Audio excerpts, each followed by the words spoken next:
This is a Bushnell Voyager family tabletop telescope. It's 4.5 inch. It's a clone of the most famous Astroscan. And the felt here, I changed it for a kind of a foam, black foam, as you can see here. And it's now very stable. And it can take the weight of a binoviewer. It's the Skywatcher Barlow, cheapest one you can find.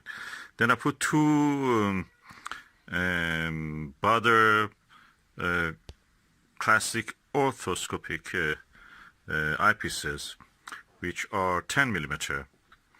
And because it could not come to focus, I had a Skywatcher 2X Barlow, and what I did, the end part of it I removed and attached it to the binoviewer, so it comes to focus now easily. And now I can actually see in the Binoviewing without having a big telescope. 4.5 inch on a tabletop Astroscan clone, Edmund Scientific Astroscan clone. I can watch and observe in Binoviewing. The set I was talking about, this is the Barlow, 2x Barlow. If I had a weaker one, probably I would have used it. I have to dig for it, but I don't want. That's enough. And that's the telescope. I'm using the 23mm SVBony Aspherics, and I'm watching through the window. It's amazing. The full disk of the moon is visible. The full crescent of the moon is visible, and it's such a good view. I wish that you could see this. Is there a way to show this? I'm not sure.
Yep, they're cutting in the sea of the north of the Imbrium, where the Jura Mountains is.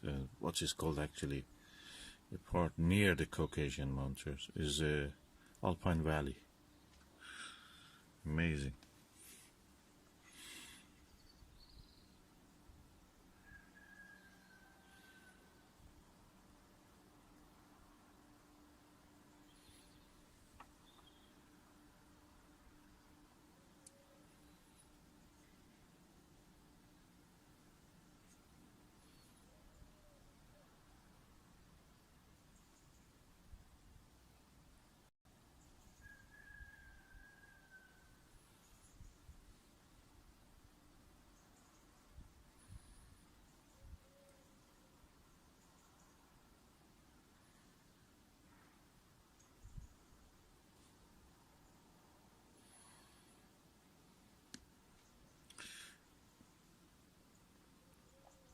This is lower part when you see the parallel dotted line as if parallel to that mountain inward to the Sea of Rains is where the Apollo 15 landed in the mountains.